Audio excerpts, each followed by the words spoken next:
Hello, hello, this is Ark the Pie King here with a brand new Let's Play. And already we are starting off pretty intense-like. This is obviously a Nintendo game. We have a cutscene. Let's see what he has to say here. People depend on him. And he's speaking to Jacobs about the status of Project Doom.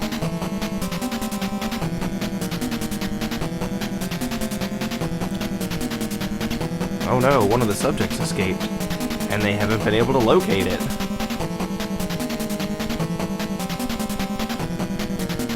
I didn't cancel it. And I love that phrasing, cancel the project.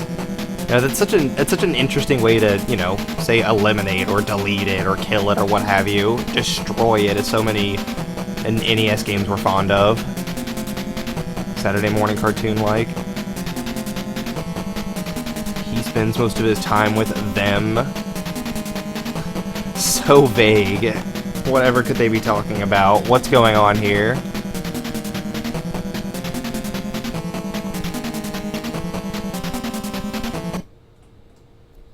And we are instructed to push the start button, which we will do. We play as Quinn Hart, a detective. Or a vice detective, or something like that. He's some sort of police-type fellow. And apparently there's some crazy armored truck driver that he's gonna bring down with his friggin' car that shoots bullets. And it just starts off on such an awesome high-octane note. You plow through all kinds of barricades and trash cans and stuff like that. You shoot the other cars and they just go flying out of the way.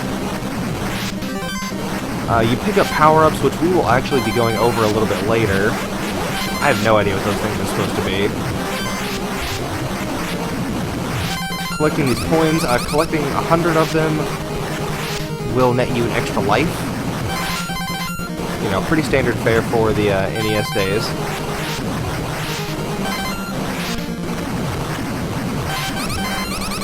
A little bit of slowdown, but overall the game handles the action really well. You know, everything goes by very fast.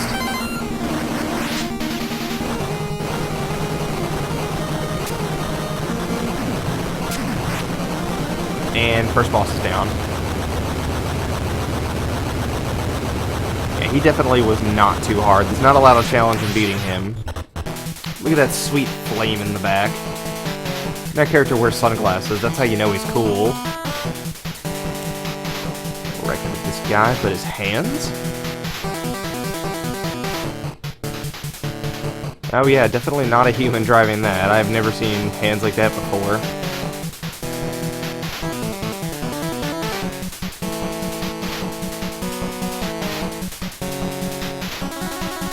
Apparently they don't know what the vehicle is actually carrying, so they're going to send it back to the lab to find out. And more mysterious characters. What is going on here? And title, Vice Project Doom. Like, this game does not pull punches on the cool factor, and we get launched into what the main game is, which is a side-scrolling platformer in the vein of Ninja Gaiden, and it is awesome. You've got your main weapon. Oh my gosh, which is falling into a pit. Now, you got your main weapon, which is this laser whip here. You can also switch to a pistol shot, and you can throw grenades. The grenades and the pistol shot, as you can see, have limited ammo down there.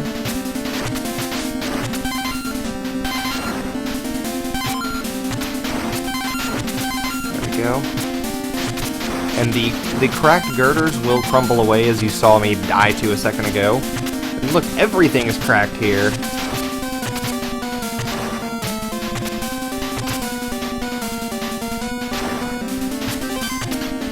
And that section's not too terribly bad. If we go to the right, we would fall down, so we're going to drop down here so we can kill this guy a little bit easier. One thing that's really cool is if you are running and you duck, or if you're running and you hold down, then you'll actually do this sort of a ducking running motion, and it will actually go under projectiles, like you see there. This spot always gets me. So I'm gonna wait here and Miss with our grenade, yeah! My gosh, and I'm off to a poor start. Let's try this again. Distracted because I'm doing commentary, that's it. Alright, no more screwing around. Time to get fancy.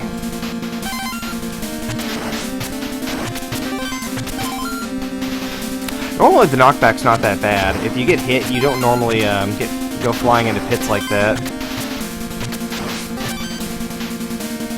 I actually consider this to be one of the, like, as far as difficulty-wise, one of the best NES games ever made.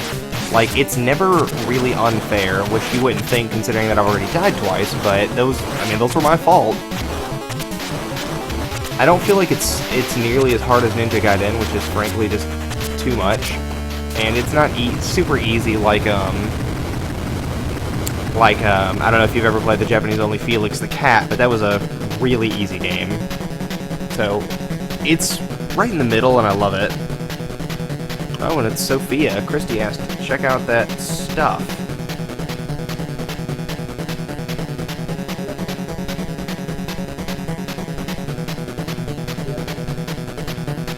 It's to Kim Ron. Some dude who practices black magic. Well, I guess we're gonna go to that guy. Which is in China, apparently. Or Chinatown, it's really non-specific.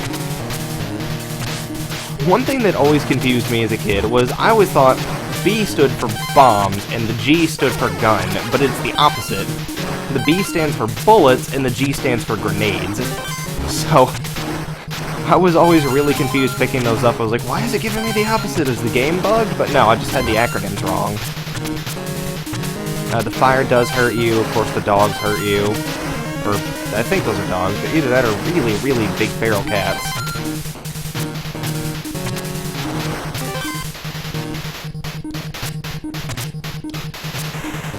I love all of the details of the background and everything. The game is just really, really pretty to look at for an NES game.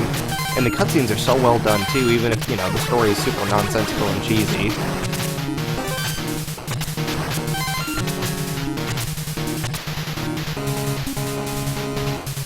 And just ignore that guy and crawl down here. Well, not crawl, climb down there. I love running under their bullets. I just think it's so cool.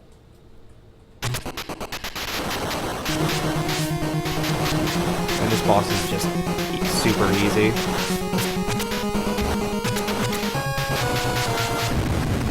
Alright, boss over. Oh, and Christy's back. What'd she come across? That's a military-issue gun. It's top secret, which I'm not really sure how she would know that.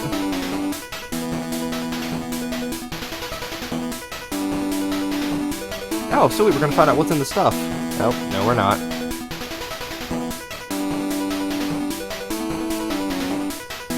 I'm not sure how they would know that, but, you know, whatever. Game logic.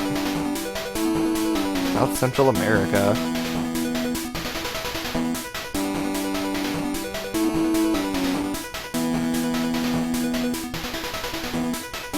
Apparently we're gonna go to a Central American town named Ricardo.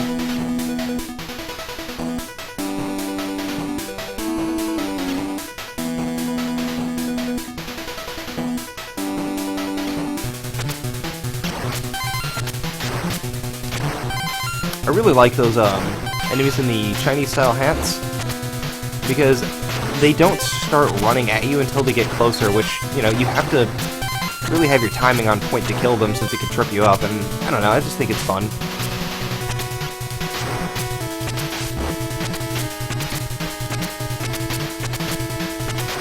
Ah, darn it, that guy always hits me. I haven't found a reliable way to take him out outside of using a grenade. I haven't found a gun to ever be very useful, honestly. The grenades do come in handy because they can hit such a variety of areas since they travel at a long arc. And we're gonna go to the third gameplay type, which is scrolling shooter. in the vein of like light gun games in the arcade and such,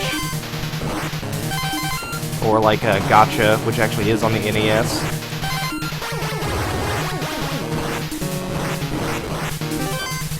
And this is the big reason to save up on bullets, is because of these sections. Oh man, I'm about to start taking a ton of damage. Oh goodness.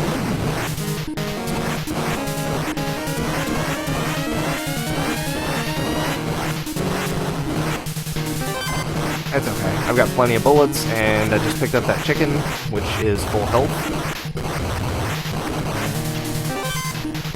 Pick up some more bullets. And now we're on a plane.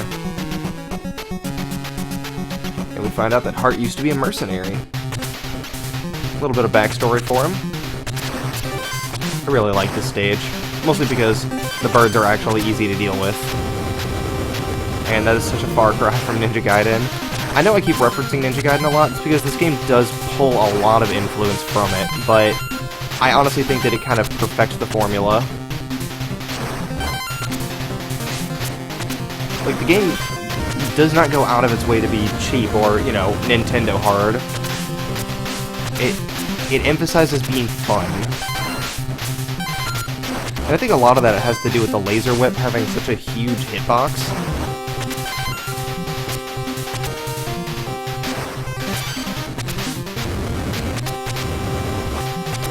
I don't like this section, just because it's so awkward to get into a position where you can actually get rid of the destroyable blocks.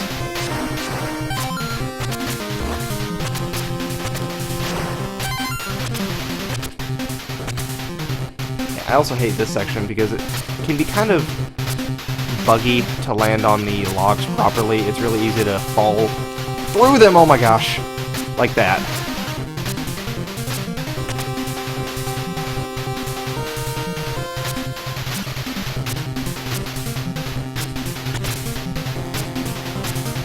There we go. Got it.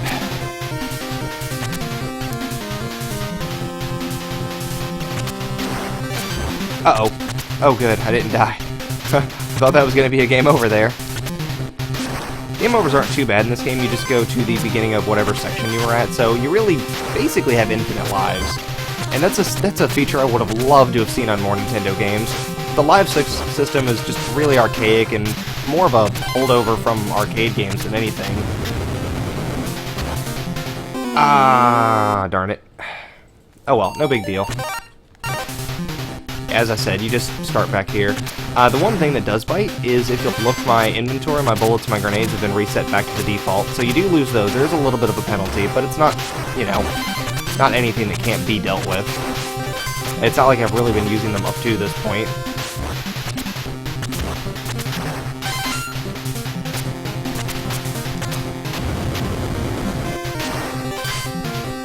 I'm just gonna have to eat that hit. Yep.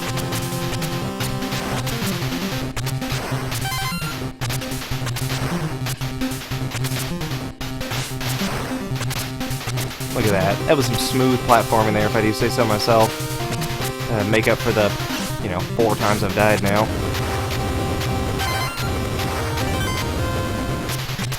Those vines, as you can see, do grow back behind you, so you kind of have to keep moving. I'm just gonna have to jump down there and take a couple hits. Ah, there we go. That wasn't so bad, because they give you a full heal. And we're up to another boss. This boss is actually a lot of fun.